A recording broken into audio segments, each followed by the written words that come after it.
So welcome to our audience. We are having Kag Sanusi, who is a specialist and expert in conflict matters. And so he's the president of the International Institute for Conflict Management. He's the author of several writings on negotiational intelligence. Kag is also the former Secretary General of the French Diversity Chapter and a former Regional Director of the French National Agency for Social Cohesion and Equal Opportunity. Kag is an associate researcher at the University of Lille, MACTEC Clercé Network. He is also the author of several books and negotiation tools, mediation and conflict management, and and conflict management strategy, sorry. So, last but not least, Kag is a lecturer and a practitioner of a very special technique in moderation called the flashback moderator, which brings high value added to conferences. Kag Sanusi, welcome from Acosphere and myself. Thank you, Nadia. Thank you for the invitation. You're most welcome. So we'll switch to French. Okay. Tu es un expert en matière d'intelligence négociationnelle et de gestion des conflits. Tu défends la diversité, la cohésion sociale, l'égalité des chances. Kag, quelle est ton histoire? Merci Nadia pour cette invitation. Mon histoire est tout simplement l'histoire d'un homme engagé pour l'intérêt général. Engagé pour l'intérêt général au service d'autrui, en partant des expériences professionnelles, comme tu l'as rappelé, la Charte de la diversité française, un réseau de plus de 3000 entreprises, la direction au sein des services publics de cohésion sociale pour le bien-être des populations qui sont en difficulté, et aussi l'engagement pour les sujets d'intérêt général comme la lutte contre les discriminations, la promotion de la diversité, la lutte contre la radicalisation aussi, et la promotion des valeurs de laïcité au sein de la République. Et puis un engagement qui fait que on a envie de donner davantage à autrui, on a envie de faire en sorte que nous puissions être utiles, parce que nous avons la conviction qu'en toutes circonstances, on apporte une plus-value à quelqu'un d'autre. Donc, c'est cet engagement-là qui me fait courir et faire en sorte que à chaque fois où on est, on se dit le temps doit être maximisé pour transformer la vie des gens. Et c'est ça l'idée. Il faudrait que nous soyons toujours des bénédictions pour d'autres. Le peu que nous pourrons avoir, nous pouvons l'utiliser parce que dans la vie, nous sommes conscients que chacun a un peu plus que l'autre ici ou là. Il n'y a pas d'égalité en tant que telle. Si vous n'avez même pas les moyens, cela veut dire que vous l'avez un tout petit peu plus que quelqu'un d'autre et quelqu'un en a un peu plus que vous. Donc, le peu que vous avez, vous devez l'utiliser comme une bénédiction pour transformer la vie des personnes que vous touchez, les personnes que vous côtoyez, les personnes avec qui vous êtes en interaction. Ça, c'est le battement de mon cœur et c'est ce qui fait que j'essaie de courir pour aller vers donc, ces idéaux. Waouh! Le service, être au service d'autrui, c'est magnifique. Tu es aussi formateur sur la performance et l'efficacité managériale, sur le leadership charismatique aussi. Peux-tu partager avec nous ton expérience dans ce domaine, s'il te plaît? Oui, merci pour cette question. Nous sommes arrivés à la formation sur le management, le leadership, en partant du cœur de notre activité qui est la prévention et la gestion des conflits. Parce qu'effectivement, nous nous sommes aperçus à travers nos activités que le conflit est inhérent à la vie de tout individu. Et nous disons que le conflit n'est pas une fatalité, mais un trait d'union qui peut conduire au meilleur. Et nous avons compris que chaque individu gère au moins 10 conflits par jour. Chacun le gère à sa manière, en fonction de sa culture, de sa formation, de la culture dans laquelle la professionnelle ou sociale dans laquelle la personne vit. Et donc, chacun se débrouille comme il peut. Et on s'est aperçu qu'à travers ces conflits, nous avons les deux grandes familles, les conflits dits holistiques, c'est-à-dire les conflits généraux de grande envergure, comme des conflits politiques, communautaires et religieux. Donc, ces conflits qui embrassent beaucoup de populations et des conflits organisationnels au sein des entreprises. Et on s'est aperçu que dans ces conflits, toujours, il y a des gens qui gèrent. Parce qu'il faut gérer le conflit. Si vous ne gérez pas le conflit vous gère. C'est une nécessité. En gérant le conflit, vous ne savez pas si vous allez le résoudre, mais vous allez le gérer et des fois, vous pouvez le transformer. Donc, pour gérer ces conflits, il faut être formé. Comme je le disais tout à l'heure, on gère chacun 10 conflits par jour. Mais pour être optimisé sa capacité de gestion de conflits, il faut prendre conscience des fois des techniques empiriques qu'on utilise et c'est la formation qui aide cela. Voilà pourquoi nous avons identifié dans l'écosystème de ces acteurs, qu'il s'agisse des conflits organisationnels ou des conflits dits holistiques, les leaders, les managers qui sont aux commandes. Parce qu'on n'a pas les mêmes responsabilités pour gérer un conflit. Quand vous êtes dans une entreprise, si vous êtes le chef d'entreprise et quand il y a un conflit, vous avez une responsabilité plus importante qu'un collaborateur pour gérer ce conflit. Si vous êtes responsable d'un service dans un pays, vous êtes maire, vous êtes ministre, vous êtes président de la République, votre responsabilité n'est pas la même pour gérer un conflit. Donc, c'est la responsabilité d'un manager, d'un leader. Donc, on en arrive à former les managers et nous avons pensé justement que le manager, c'est celui qui a la responsabilité de gérer une équipe, celui qui a la responsabilité de gérer un projet. Et le manager le devient. On ne naît pas manager. On peut avoir des aptitudes. On peut faire de grandes études, mais être complètement un parfait en management parce qu'on n'a pas appris. Et sur le terrain, on ne sait pas se révéler. Donc, on a compris que le manager, dès lors qu'il est en responsabilité, il est manager. C'est un titre qui est donné. On vous dit, vous êtes responsable, vous êtes directeur, vous êtes manager. Si vous arrivez à devenir, par exemple, président dans une république, vous êtes un grand manager. Parce que ce qui se passe à l'échelle d'une entreprise de 2 ou 3 personnes, c'est la même chose à l'échelle d'un État, mais beaucoup plus grand. Donc, le manager doit d'abord devenir performant. La première formation que nous mettons en place, c'est la performance managériale qui amène le manager à comprendre les basiques.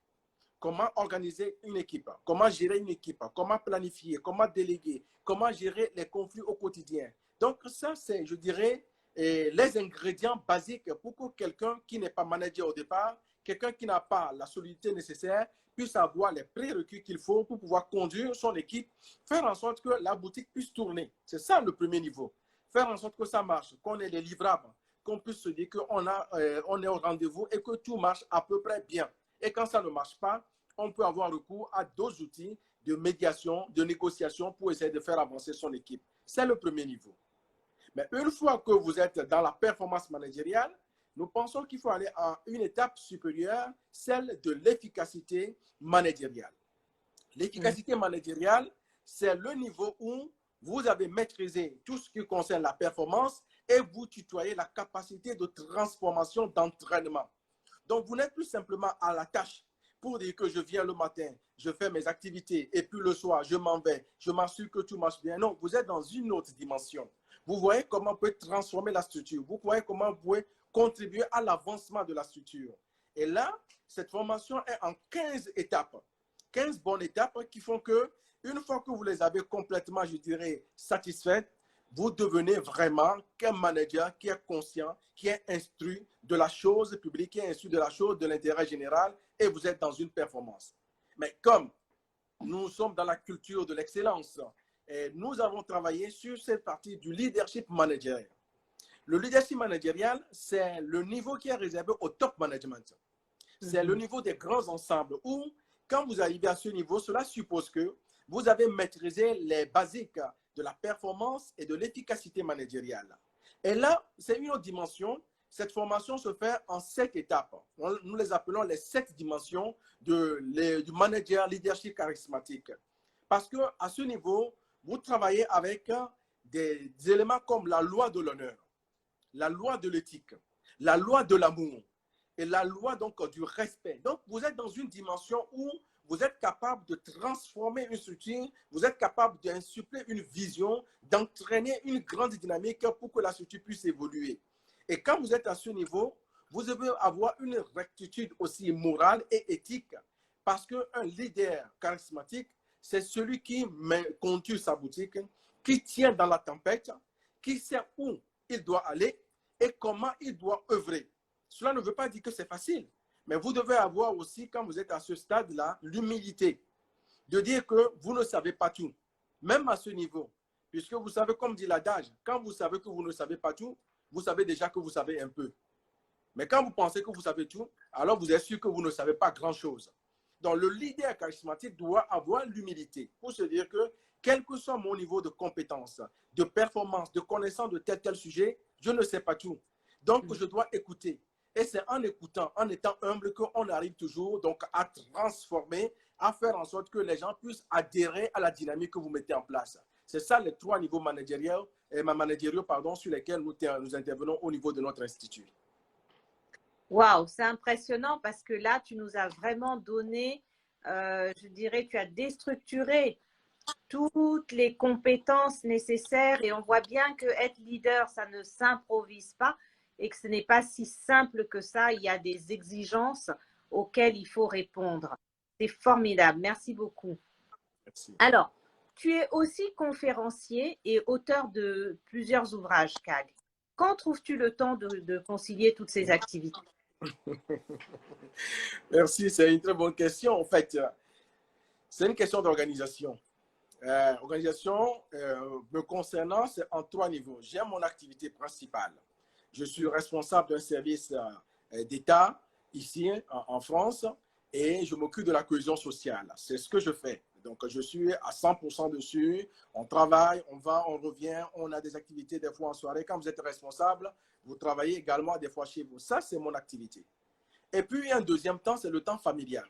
Parce que l'équilibre d'un homme ou d'une femme, c'est plusieurs choses. Il y a le travail parce que c'est notre gagne-pain. Nous aimons ce que nous faisons. Nous sommes au service de l'intérêt général et c'est ce qu'on fait quotidiennement. La promotion des valeurs de la République, la lutte contre les discriminations et j'en passe les meilleurs.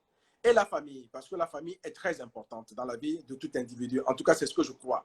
Et j'ai le 3e temps, c'est le temps de l'engagement. L'engagement au service d'eux. L'engagement pour l'intérêt général. C'est à travers cet engagement que nous avons créé l'Institut international de gestion des conflits, qui fait que donc, nous mettons en place un certain nombre de choses. Et aussi, dans cet engagement, on n'est pas seul. Parce que cet institut, par exemple, nous avons des représentations dans beaucoup de pays, en Afrique et en Europe.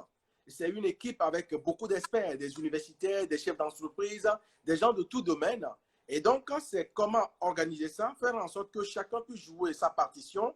Et vous, en tant que président, donc bénévole de cet institut, c'est d'être un animateur, un agrégateur de compétences pour faire en sorte que nous puissions être présents et toujours apporter notre contribution qui est essentiellement l'apport de la paix parce que c'est notre credo, faire en sorte que là où il y a des antagonismes, on puisse ramener, je dirais, de la tempérance.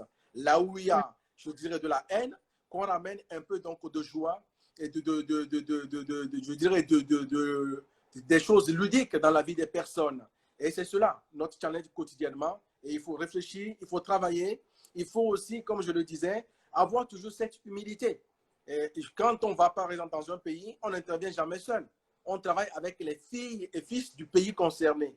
Parce que nous savons que même si nous avons quelques expertises qui ne sont pas totales, nous ne connaissons pas tout. Et donc, il faut s'appuyer sur les gens qui vivent dans le terroir, qui peuvent vous apporter des angles de lecture que vous n'avez pas. Donc voilà, question d'organisation, mais aussi question de réseautage avec différents acteurs qui vont additionner leurs compétences et faire en sorte que nous soyons toujours congruents dans nos objectifs. Super, la congruence dans les objectifs. Et je retiens aussi, CAG, les 3 temps. Le temps professionnel, le temps de la famille et des amis, donc le temps personnel, et le temps de l'engagement. Je trouve que c'est très, très bien, mais c'est très fort. Merci. Alors, comme tu as beaucoup d'activités dans tes 3 temps, tu trouves encore le moyen de collaborer avec Global Mind Consulting. Est-ce que tu peux nous parler de ce cabinet? Oui, ce cabinet, tu rencontres une histoire formidable. Parce qu'à l'époque, j'étais secrétaire général de l'achat de la diversité française. Et on était invité donc au Congrès américain pour parler de la diversité en France. Et donc, dans le cadre du Congressional Caucus Black. Et du coup, on était là et j'ai fait la rencontre donc, de cette franco-sénégalaise dynamique qui était à Washington. Et je la voyais dans ses activités, comment elle faisait les modérations, comment elle avait les contacts faciles. Et j'étais émerveillé par cette audace aussi. C'était voilà, une capacité d'aller vers un public.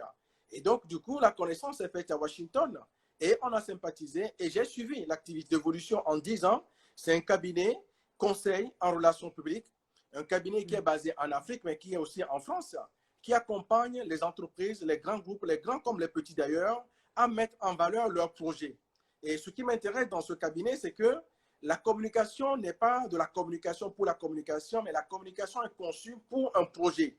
Que vous soyez chef d'entreprise, ministre, président ou ouvrier, quelque part, vous avez toujours quelque chose à faire valoir, à mettre en valeur. Et c'est cela qui m'intéresse. Et dans nos activités, justement, par rapport à la médiation, à la négociation, l'art de la communication est un élément important. Donc, faire en sorte que les gens puissent mettre en valeur leurs produits et les gens mettent en valeur ce qui unit plutôt que ce qui divise. Voilà ce qui m'intéresse dans la collaboration avec ce cabinet et qui, je le répète, est un cabinet qui monte très bien et qui a besoin donc d'être connu pour davantage étendre ses activités. Tout à fait d'accord avec toi. Tout à fait d'accord avec toi. Alors, Kag, tu es un orateur international. Qu'est-ce qui fait de toi cet orateur international? Et d'où te vient la confiance pour prendre la parole? Qu'est-ce qui fait que les gens t'écoutent? Bon, je pense que, comme je le disais, on a la chance d'avoir fait certains pays et aussi dans les relations, toute rencontre est un enrichissement personnel. Et dans l'histoire d'un homme ou d'une femme, il faut toujours, on se dit, c'est la fin. La fin de toute chose vaut mieux que son commencement. Il faut bien commencer, il faut toujours bien finir aussi. Et donc, il faut laisser de bons témoignages. Donc, ça permet aux gens demain, parce qu'ils connaissent les domaines dans lesquels vous intervenez, de faire appel à vos compétences, donc à votre expertise. Et pour parler, je pense qu'il faut être sincère. Quand on parle, il faut être sincère. La sincérité suppose que je ne dis pas ce à quoi je ne crois pas. Dans ce cas, je me tais. Si je suis invité pour une conférence, c'est que le sujet, je l'ai travaillé. Je ne viens pas à l'improviste. Si je l'ai travaillé, c'est que je suis en phase avec le sujet et je me dis, qu'est-ce que je peux donner? Je ne viens pas pour faire un show, mais qu'est-ce que je peux donner? Qu'est-ce qu'on peut retenir? Vous savez, en Afrique, c'est comme le compteur. Et on dit, le compteur, quand il finit de compter, il dit, le compte est comme du sable qu'il prend, qu'il jette en l'air. Le sable jeté en l'air tombe en 1000 morceaux. Et il laisse la liberté à chacun de prendre ce qu'il peut prendre et de prendre ce dont il a envie. Et c'est cela, quand vous arrivez à ce niveau, vous devez pouvoir raconter cette histoire aux personnes, leur proposer quelque chose avec cette liberté qu'il leur a donnée de prendre ce dont ils ont envie et de prendre ce qui leur plaît dans ce que vous avez dit. C'est ça qui me motive. Et à côté de ça, il faut se former. Parce qu'on ne prend pas la parole en public facilement. Il y a toujours, voilà, un peu d'appréhension. Il faut avoir une petite confiance en soi parce qu'on sait ce qu'on va dire. Et puis, on sait peut-être que ce qu'on va dire n'est pas, on ne sait pas tout. On a cette humilité de dire que, mais dans ce que je veux dire, même si on me critique sur tel aspect des choses, j'assumerai parce que ce que je dis à l'instant, je le crois. Et quand je crois en ce que je le dis avec confiance. Et cette confiance-là doit rejaillir pour que celui qui vous écoute se dise ce que vous le dites avec votre cœur, avec votre cerveau. Vous le dites, vous êtes en congruence avec ce que vous dites. Et donc, il n'y a pas de dichotomie. Et c'est ça qui fait que les gens peuvent adhérer à ce que vous dites. Et aussi, il faut être constant dans le temps. Parce que si vous dites noir, là, après vous dites blanc, mais demain, on ne vous suit pas. Donc, il faut être constant dans le temps, avoir une ligne conductrice, l'approche de l'éthique dans votre manière de faire et de dire. C'est ça qui me motive, c'est ça qui anime les conférences que je suis amené à faire ici et là. Waouh! Alors là, j'ai aimé le conte qui est comme du sable. Ça, c'est une très, très belle image. Merci, Kag, pour ça. Est-ce que, du coup, tu éveilles ma curiosité et j'aimerais bien que tu nous fasses part d'anecdotes concernant les défis, les opportunités que tu as pu rencontrer dans ta carrière, dans ta vie, dans tes activités. Si tu peux nous partager quelque chose. Oui, j'ai en mémoire, il y a 3 ou 4 ans, je pense, hein, dans un pays d'Afrique centrale, un pays qui a connu la guerre, vraiment des choses très atroces. Et je me suis rendu dans ce pays, c'était la deuxième, troisième ou quatrième fois, je pense. Et à cette période-là, il y avait des groupes armés un peu partout, avec beaucoup du sang à couler. Vraiment, ce dont je parle, c'est un peuple qui a été traumatisé. Et aujourd'hui, les choses s'améliorent quand même un peu. Et donc, quand j'arrive dans ce pays, je demande 2 jours après à rencontrer ce grand chef de groupe armé. Il y avait des milliers de jeunes armés. Et les gens me disaient, mais vous êtes fous? Tout le monde, c'était le plus puissant. Et il dit, pourquoi vous voulez le voir? Il dit, mais moi, mon institution, on travaille pour la paix. Et comme je travaille un peu dans ce pays, je veux le rencontrer. Alors, c'était un peu compliqué. Et par des moyens, on trouve à avoir son numéro de téléphone. On l'appelle, on lui propose mon rendez-vous. À 22 heures, comme ça, il accepte. On m'appelle, on me donne le rendez-vous le lendemain à 10 heures du matin. OK, j'accepte. À 9h30, je n'avais pas le lieu du rendez-vous. Quelques minutes après, on nous appelle pour nous donner le lieu de rendez-vous. Et nous avons pris la route avec le chauffeur. Mais 10 minutes après, on a un deuxième appel qui nous change le lieu de rendez-vous. À peu près à 10-15 km d'écart. Donc, on rebouche chemin et on y va. Et on rentre là dans une forme d'impasse. Et c'est, si je me souviens, c'est encore très présent. Donc, j'arrive là, dans une impasse, je ne peux pas faire marche arrière et je m'avance dans un milieu que je ne connais pas. Et j'arrive, je demande au chauffeur de rester dans la voiture. Je sors, je suis dans une cour et je suis dans la cour et j'entends presque 15 minutes. Personne ne vient me voir. Et je vous sentais le regard sur moi. Et au bout de quelques temps, un monsieur vient me voir. Il vient par la droite avec des sacs à dos, un sac à dos. Et sac à dos, ceux qui connaissent ce pays, ce sont des armes qu'il met dans les sacs à dos. Et puis ça se voyait. Donc ce monsieur vient, il me parle, il me questionne pendant 5 à 10 minutes qui je suis, pourquoi je viens, qu'est-ce que je veux faire. Donc je prends le temps, je lui explique calmement et il repart. J'attends encore presque 10 minutes. Et mon hôte vient par la gauche. Alors, c'est quelque chose, ça vous trouble. L'autre vient par la droite, il repart par la droite et le second vient par la gauche. Et donc, il arrive et puis on commence à parler. Et on commence à parler pas des conflits, on commence à parler de la foi. Parce qu'il m'expliquait qu'il était en train de prier, voilà pourquoi il était en retard. Et on parle de foi. Et moi, je commence à lui expliquer pourquoi je suis là, pourquoi je pense que la force de l'esprit est plus importante que la force des bras. Et pourquoi je pense que donc c'est pas bon de prendre les armes. Et donc, lui m'explique toutes les raisons pour lesquelles il a pris les armes. Et moi, je lui explique pourquoi on ne gagne jamais la guerre. Parce que je lui dis, et il était surpris que depuis que le monde existe, personne n'a jamais gagné un conflit. On perd toujours un conflit, mais la seule chose qu'on peut gagner ensemble, c'est la paix. Et à ce moment, il y a eu un appel téléphonique.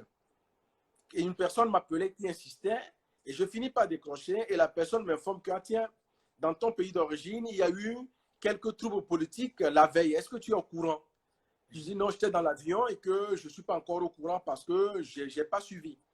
Et donc, mon interlocuteur, du coup, se saisit, puisqu'il a entendu la communication, il me dit, mais attendez, j'apprends qu'il y a eu des manifestations chez vous, et là, vous êtes à des milliers de kilomètres de chez vous, et vous êtes en train de me parler de la paix. Et à ce moment-là, j'ai senti qu'il y a eu un déclic. C'est-à-dire que ce monsieur, on parlait debout pendant ce temps, et à ce moment-là, on est resté 2 heures, où je lui explique que oui, je suis là parce que quand vous militez pour la paix, où que vous soyez, vous devez être un agent de paix. Parce qu'on y a un adage qui dit que la main gauche lave la main droite et vice-versa, et que quand vous êtes quelque part, vous ne pouvez pas refuser d'apporter la lumière si vous avez une bougie dans les mains.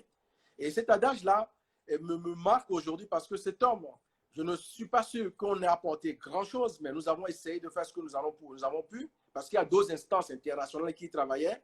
Mais cet homme, aujourd'hui en tout cas, est une personnalité dans ce pays qui participe à la construction de la paix. Et donc, quand je vois ce parcours, c'est un plaisir personnel pour se dire qu'il faut toujours croire en l'homme. Que quel que soit ce que l'homme a fait hier, c'est aujourd'hui qui vaut et demain. Et donc, croire à la capacité de transformation de l'homme. Ce n'est jamais gagné d'avance. Mais cette conviction-là peut nous aider à toujours chercher le meilleur dans chaque individu pour bâtir la paix dans nos pays respectifs. Une main lave l'autre et il faut toujours croire en l'homme. Super anecdote. Merci, Kag. Est-ce que tu peux nous en raconter une autre, s'il te plaît? Ah, là, tu touches mon temps de mon envie de conteur.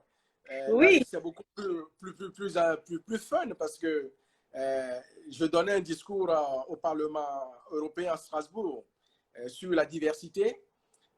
Et donc, j'ai utilisé une phrase d'un groupe musical ivoirien. Ils sont maintenant des grands Magic System. Ouais. Et donc, ils avaient une expression assez fun qui disait si tu prends le chemin de je m'en fous, tu arriveras dans le village de si je savais. Et donc, moi, à la tribune, j'ai mis cette rhétorique-là dans mon discours en disant que ben, les gens qui discriminent, c'est quand vous prenez le chemin de je m'en fous. Parce que quand vous posez des actes de discrimination, en réalité, vous militez contre vous-même. Vous créez un hiatus dans le pacte républicain. Et quand vous créez ce hiatus-là, c'est quand vous ne vous protégez pas vous-même. Donc, il est important que chacun se mette ensemble, on se mette tous ensemble pour lutter contre les discriminations. Parce que quand on lutte contre les discriminations, on ne travaille pas pour autrui, on travaille pour soi-même. Alors, quand j'ai fini mon discours, avant de partir, le préfet de région de cette localité vient me voir à la fin, me dit, Monsieur Sanoussi, vous pouvez me donner la phrase que vous avez prononcée. Alors, quand j'ai fait un discours de 15 minutes, je dis, mais quelle phrase? Il dit, la phrase là, si tu prends le chemin. Il dit, ah oui, donc je le lui donne. Et là, on a une discussion qui est intéressante parce que dans ce qu'il me sortait là, et ça m'a marqué aussi par la suite, il me dit, mais dans votre phrase, c'est que vous touchez le cœur et vous touchez le cerveau. Vous touchez l'inconscient et vous touchez le conscient. Que ces manières d'imager, d'avoir des phrases imagées, font que nous comprenons vite les choses sans qu'on puisse faire des dissertations, des tons de dissertation. Donc, il m'avait encouragé à cette période-là que continuez parce que dans tout ce que vous avez dit, s'il y a quelque chose que j'ai retenu, c'est cette phrase-là. Et je n'ai pas besoin que vous me l'expliquiez. Si tu prends le chemin de je m'en fous, tu arriveras dans le village de si je savais. Et donc, c'est des choses comme ça qui construisent un peu votre parcours parfois. Et depuis, bien évidemment, j'aime utiliser ces images dans mes discours, dans mes conférences, parce qu'effectivement, on touche l'inconscient, on touche le cœur et les gens comprennent beaucoup plus vite. Utiliser la sagesse africaine pour illustrer ton discours, c'est très puissant. Ce sont des phrases qui marquent. Celle-ci, c'est une phrase que j'aime particulièrement moi aussi. Alors, je vais être gourmande si tout le monde me le permet et je vais te demander encore une anecdote parce que tes talents de conteur me charment. Ah, ben merci. Merci. Là je pense, on a formé dans beaucoup de pays d'Afrique et en Europe aussi, ben, principalement en France, pas d'autres pays, des journalistes. Parce que je parlais tout à l'heure de Global Med Consulting dans la communication et nous avons compris que pour gérer les conflits, le rôle des journalistes est important. Ils ne sont pas des acteurs qui sont des acteurs de conflit, mais ils sont des acteurs qui peuvent aider. Donc, on a mis en place un grand programme de formation de journalistes dits sensibles au conflit. Et nous avons formé dans plusieurs pays d'Afrique occidentale et d'Afrique centrale particulièrement, puis en France, des journalistes sur cette thématique. Et nous avons ajouté, 2 ans après, la thématique journaliste responsable, éthique et fiable. Et donc, aujourd'hui, nous avons envie, justement, on a créé dans certains pays des noyaux et des embryons de réseaux de journalistes sensibles pour la paix. Et donc, c'est quelque chose qui me tient à cœur parce que le travail journalistique est un travail noble. Par endroit, des fois, il peut y avoir des défaillances et sur la formation, sur l'écosystème des acteurs qui peut faire que parfois on peut sortir du rang. Mais la grande majorité avance en travaillant sur cette éthique-là. Et c'est quelque chose qui nous préoccupe beaucoup au niveau de l'Institut. Nous avons lancé une grande campagne qui a été interrompue par l'arrivée de la COVID. Et c'est quelque chose que nous avons envie de reprendre pour faire en sorte que dans quasiment tous les pays, on puisse former et reformer les journalistes parce que c'est un travail important puisque le journaliste, dans période de paix ou de guerre, a un rôle important. Tout le monde se souvient de la fameuse radio des 1000 collines au Rwanda, du rôle néfaste que ce média a pu jouer. Et donc, un journaliste, ça peut amplifier un conflit comme il peut l'apaiser. Et donc, quand on parle de journaliste éthique, responsable et fiable, c'est de développer cette dimension qui fait qu'on peut avoir son opinion journalistique, mais on construit les choses. Et donc, c'est des formations que nous donnons et nous les avons données de notre temps, de notre argent dans beaucoup de pays et nous ne regrettons pas. Nous pensons qu'il faut continuer ce travail-là parce que, comme je dis, c'est beaucoup de doigts qui grattent le dos, pas un seul droit et on a besoin de tous les acteurs pour bâtir les cités. Et que nous voulons justement dans cette dynamique garder en nous, je dirais, cette parabole des bâtisseurs d'édifices et non des tailleurs de pierre.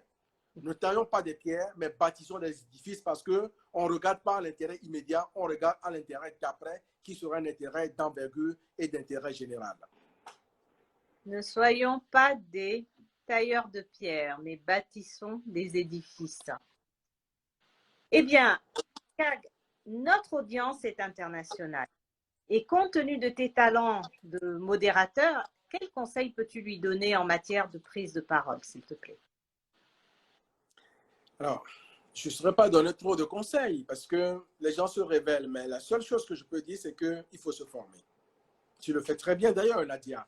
Il faut que les gens se forment à la prise de parole. C'est vrai que les gens, certains peuvent avoir une aisance dans la prise de parole. Et l'histoire un peu forgée. Si je prends mon histoire, depuis que j'étais donc au CM1, j'ai commencé à faire du théâtre. Donc, j'ai appris à parler en public tout petit. Et ça m'a aidé à faire des comptes en public. Donc, ces comptes m'ont aidé à payer une partie de mes études. Et du coup, il y a aussi la pratique quotidienne. Cette pratique quotidienne ne suffit pas, il faut se former. Et c'est pourquoi il y a des médias, il y a des journalistes, il y a des cabinets qui forment les gens. Et je le dis, c'est important parce que personne ne peut s'autosuffire pour dire, moi, je sais faire, non. Si vous voulez aller d'un point A à un point B, il est important que vous vous formez, que vous allez voir des gens qui savent le faire. Et je sais qu'Acosphère est expert dans le domaine. Et donc, j'invite les gens qui ont envie d'optimiser leur capacité d'être en public, de pouvoir tenir la parole, de se former. Parce que quand on ne se forme pas, on ne met pas en valeur tout ce qu'on sait. On est assis sur ses acquis. Et moi, c'est ce que je fais constamment. Je me forme, je m'auto-forme. Toutes les rencontres, c'est des moments de formation. Les lectures sont des moments de formation, de répéter, de se dire qu'est-ce que je vais dire. Est-ce que ce que je vais dire est entendable? Est-ce que je sais gérer la tonalité? Est-ce que je sais gérer mes postures? Est-ce que mes gestuels sont maîtrisés? Est-ce qu'il y a une congruence entre ce que je dis et mes mimiques? Donc, il y a un certain nombre de choses sur lesquelles il faut être attentif. Est-ce que je parle d'une voix monocorde ou est-ce que j'ai de la rythmicité quand je parle? Et donc, c'est tous ces éléments-là qui font qu'on essaie de donner le meilleur de soi-même. Mais pour être clair, c'est que vous faites tout ça parce que vous avez intérêt et vous avez à cœur que quand vous parlez, vous voulez donner quelque chose. Et quand vous voulez donner quelque chose, il faut vous donner les moyens pour que celui à qui vous donnez puisse recevoir. Et c'est pour cela que vous devez soigner votre communication pour que ce qui sort de votre bouche, on dit le prononcer fait foi. Et ce prononcer-là, s'il est mal prononcé, il ne fera pas foi. Voilà ce qui m'anime et voilà comment j'essaie de m'organiser dans mes prises de parole. Moi, j'aime tes paroles de sagesse, Kag. Là, je deviens une vraie fan. C'est gentil. Alors, j'ai découvert que tu as aussi pris un engagement bénévole au profit de la diaspora togolaise en devenant membre du Haut Conseil des Togolais de l'extérieur. On a parlé de toutes tes activités. N'as-tu pas assez d'occupations comme cela? Pourquoi t'engages-tu de façon bénévole? Oui, vous savez, c'est mon pays d'origine. Moi, j'ai grandi, je suis arrivé en France, j'ai fait des études, j'y travaille, je retourne beaucoup. Je pense que, puis je connais la diaspora togolaise. C'est vrai, je suis occupé, j'ai des choses à faire, mais comme d'autres aussi d'ailleurs, la diaspora togolaise, je la connais dans sa diversité, parfois dans sa complexité, mais surtout dans sa grande qualité, parce que c'est une diaspora de grande qualité et qui est respectée et qu'il faut respecter.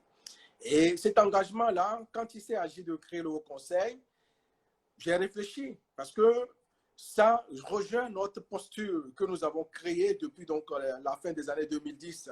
C'est ce qu'on appelle la centralité. La centralité qui fait que on a une doxa, une éthique qui fait que on ne mélange pas des choses, on gère l'intérêt général. Donc, s'engager au sein du Haut Conseil, c'est de faire en sorte que, et c'est l'esprit du Haut Conseil, tel que ça a été créé dans ses statuts, dans ses règlements intérieurs, une instance, une maison pour tous les Togolais, qu'importe qui est qui, et surtout une maison qui s'émancipe de tout ce qui est appartenance politique ou religieuse. Parce que vous savez, dans beaucoup de pays, ce n'est pas que le Togo, dans la diaspora ou ailleurs, il y a beaucoup d'antagonisme sur des positions politiques ou confessionnelles.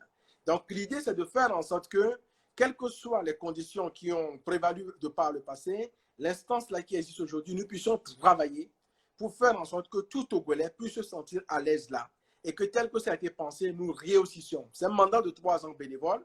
C'est un bébé qui vient de naître, il fait à peine 1 an. Et c'est en cela, donc moi, mon engagement, faire en sorte que ce que j'ai acquis, je puisse le transmettre avec les autres. Et en gardant cette posture humble aussi, mais toujours en gardant mon éthique et ma démarche professionnelle qui a conduit mes activités à ce jour, faire en sorte que l'intérêt général triomphe. Et j'ai à cœur, avec l'ensemble de mes collègues, pour que cet intérêt général triomphe et qu'à la fin de nos mandats, ceux qui vont venir se disent, oui, dans les premiers moments, nous avons contribué à poser les fondements de cette maison, une maison de tous les Togolais de la diaspora, une maison qui contribue au développement du Togo, mais une maison aussi qui contribue à défendre les intérêts des Togolais de la diaspora dans leur diversité, mais aussi dans la complexité et dans la richesse. Waouh, c'est un beau projet. Félicitations pour cet engagement. Alors, nous arrivons au bout de notre entretien, Kag, et j'aimerais te demander si tu as une dernière réflexion ou un dernier message à partager avec nos amis. Alors, je ne peux pas finir la causerie sans parler de notre outil, la pratique de l'intelligence négociationnelle. C'est un concept. Tu sais, Howard Gardner est le premier à avoir posé le principe des intelligences multiples. Et nous avons travaillé sur le concept de l'intelligence négociationnelle parce que, tu vois-tu, pour négocier, moi j'ai vu avec ma maman au village, par exemple, là, il y a des gens qui peuvent utiliser l'humour dans la négociation. L'humour, les gens peuvent utiliser leur capacité argumentative. Certains, c'est l'écrit. Ils ne savent pas lire, mais la manière dont ils écrivent, quand vous prenez leur écrit, vous êtes plongé.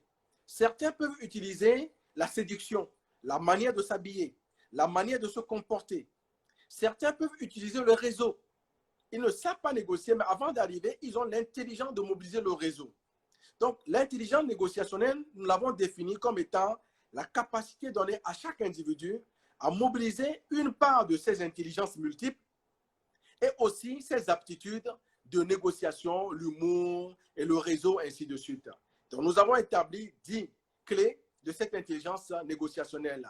Et c'est ce dont nous faisons la promotion depuis donc 3 ans à aujourd'hui et des formations pour faire en sorte que, grâce à l'intelligence négociationnelle, nous puissions semer dans beaucoup d'endroits des solutions négociationnelles. Parce que bien souvent, le cœur est partisan ou opposant. Le cœur choisit. Et l'approche négociationnelle est une approche qui amène chaque individu à comprendre que quand je lance un processus, je dois intégrer en moi la capacité de perdre, au-delà de l'envie de gagner. Parce que nous avons ces deux variantes. On a envie de gagner quelque chose, mais on oublie que nous devons développer cette résilience en nous de perdre quelque chose. Mais tout l'art de l'intelligence négociationnelle, c'est que ce que je dois perdre doit être minimisé en moi, mais être important pour celui qui le gagne vis-à-vis de moi. Et donc, quand on parvient à faire cela, on parvient à développer beaucoup plus de solutions négociationnelles qui ne sont pas des solutions de faibles. Parce que pour négocier, il faut être fort. Et nous disons généralement que dans l'art de la négociation, il y a une forme des phrases qu'on utilise, ou je dirais une forme d'adage.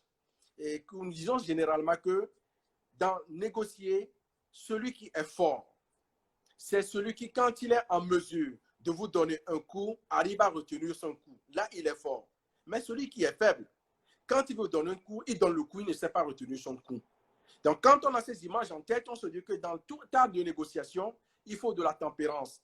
Il y a un savant qui disait que quand vous perdez votre acteur de négociation, vous perdez la négociation. Donc, dans tout l'art de la négociation, c'est de ne pas perdre son acteur, mais de faire en sorte que ce que vous gagnez soit ce que lui, il a envie de perdre. Et ce que vous perdez soit ce que lui, il a envie de gagner. Donc, voilà cet outil dont nous faisons la promotion et sur lesquels nous allons encore publier très prochainement sur la négociationnelle pour faire de ça un outil de pilotage, parce que le pilotage au centre est un pilotage qui réussit plutôt qu'un pilotage par les extrêmes. Waouh! Écoute, l'art négociationnel, je crois que ça va être un outil indispensable dans ce monde qui est de plus en plus tendu et de plus en plus conflictuel pour nous aider à aller vers la paix. Merci vraiment, Kag. Merci surtout de nous avoir montré en si peu de temps comment tu opères à un niveau international en étant complètement ancré culturellement sur des valeurs très africaines. Et je crois que c'est ce qui fait ta force, c'est ce qui fait tout l'intérêt de ce que tu as à partager, c'est ce qui fait qu'on se régale à t'écouter. Vraiment, CAG, merci du fond du cœur de ma part, de la part de Gilles et de toute l'équipe d'Acosphère pour avoir accepté de venir partager avec nous toute cette sagesse, toute cette expérience si riche. Merci aussi à tous ceux qui nous ont écoutés. Thank you, thank you, thank you to each and every one of you who listened today. It was a pleasure listening to CAG, to his amazing insight into peace and conflict, and also the fact that he operates at a very highly international level, but he's totally rooted culturally in in African values, and that is what makes him such a strong speaker and a strong negotiator. Thank you again. And next week we will welcome Mr. Olivier Fleureau. He is a communication specialist and he is an amazing speaker. Please join us again next Thursday at 4:30 p.m. GMT, as usual. This one was an exceptional one today. So our usual appointment on Thursdays to speak with Olivier Fleureau. Gilles will be conducting the interview in English. Have a wonderful weekend and thank you everyone. CAG, merci encore et excellent week-end à toi et à bientôt. Merci, bye merci bye. beaucoup. Merci. Bye bye. Merci à tous les auditeurs. Merci. Bye.